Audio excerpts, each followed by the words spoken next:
What's up, everybody? It's John here from VidGamiac.com. Here we are today attempting to speedrun the game Tunic. We are going to be using the dev menu that's going to only be available in version 1.1.5.0 on the PC. So make sure you boot that version up.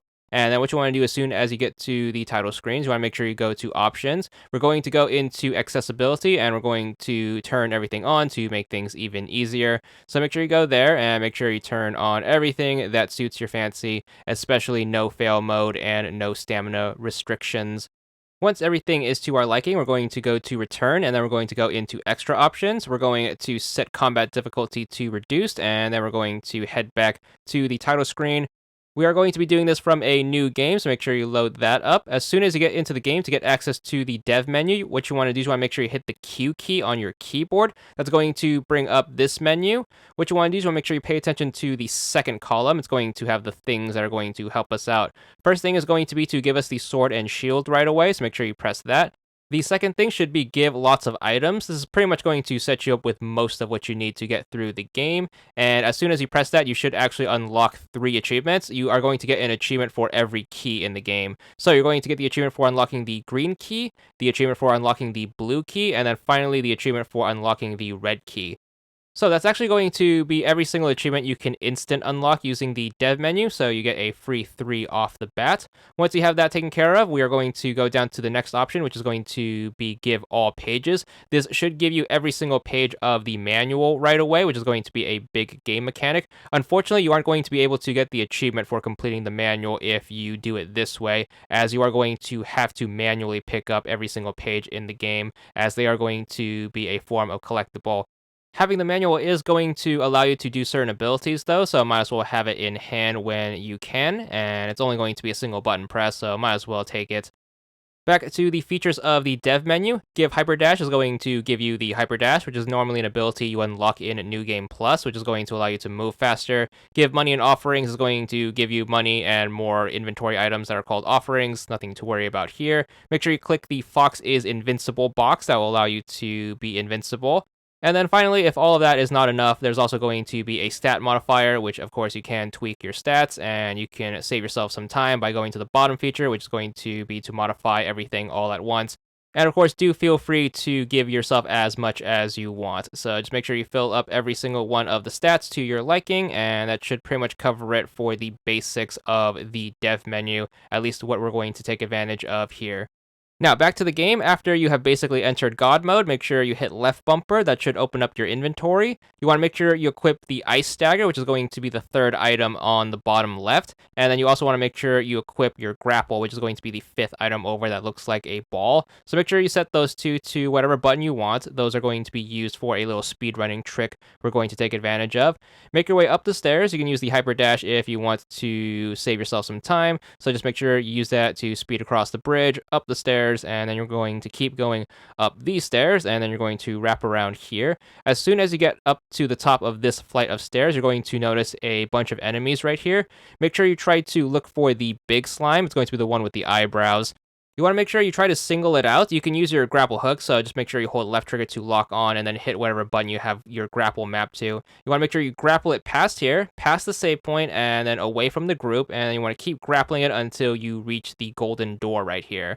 So as soon as you get it here, you're going to want to then switch positions with it, so make sure you get behind it. Then you want to nudge it so its back is going to be towards the door, and then as soon as you have it in position, you want to make sure you hit it with the Ice Dagger. That should freeze it, and then your goal is to use the grapple while it's frozen and while it is touching the door. What's going to happen is you're going to knock it behind the door, and then as soon as you knock it out of bounds, you want to make sure you quickly use your grapple again. That should pull you forward through the door, allowing you to skip a significant chunk of the game. It's a little tricky to pull off, but if you can knock it off, you should be able to clip through the wall and then head behind here.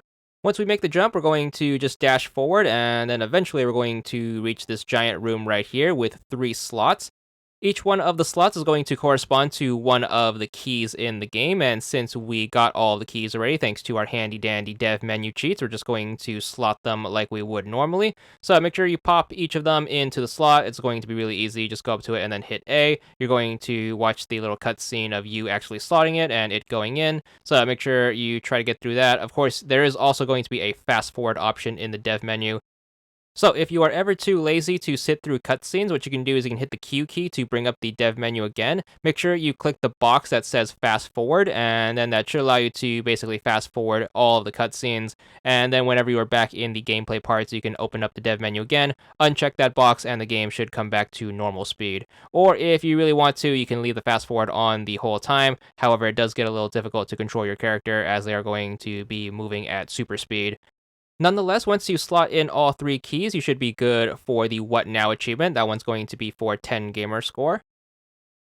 Now, back to the game. What you want to do is want to make sure you leave this area. So just make sure you head back the way you came. So just make sure you go down the same hallway, out the door. Thankfully, you are able to open the door from this side, so you don't have to worry about being locked in or trying to get another slime over here to do another clipping trick. Once you're outside, feel free to make a save if you really want to, and then whenever you are ready, we're going to move on. Make sure you take this stairway down and then across the drawbridge. You can use the dash to get across the shrubs right here, and then take this ladder down. There's going to be a bunch of enemies down here, but we're going to ignore them. Our goal is to hit up this teleporter. If they are going to be a nuisance, you can hit the Q key, and then you can use the command to remove all monsters, and that should pretty much clear the screen. And then whenever you are ready, just make sure you step on the teleporter, hold the A button to do the teleport, and that should warp you to the hub world.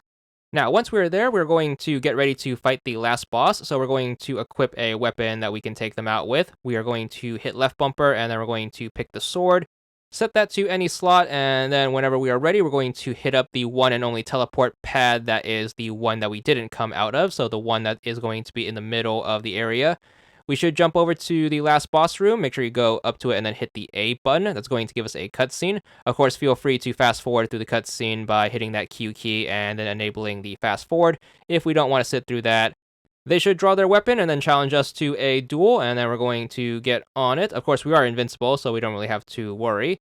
Thankfully, there's going to be a nice cheat that we can use to speed this up. So make sure you click on all monsters to 1 HP. You want to make sure you do that instead of remove all monsters. If you do remove all monsters, you are going to mess up the ending. Then just make sure you walk up to them and then just smack them once. You should finish them in a single hit, and then what's going to happen is you're going to get another cutscene. Feel free to fast forward through this if you don't want to watch. And then they're going to basically change into their second form. We're going to do the exact same thing. Make sure you hit up the dev menu. Make sure you use the cheat to bring them to 1 HP. So make sure you choose all monsters to 1 HP. And then we're going to just casually walk up to them, smack them once, and then that should finish up the entirety of the fight, and then we should be good for our ending. You can sit there and watch it if you really want to. This is going to be the bad ending technically, but nonetheless, you can also fast forward through this if you don't want to by using the dev menu and enabling fast forward. But after this, you're going to get to the credits, which you can't skip through the first part, but you can fast forward through the second part by holding the A button. Once you come out the other side of the credits, you're going to get the game over screen, and more importantly, you should get your achievement for beating the game called Game Over, and this one is going to be for 50 gamer score, and that's all there is to it.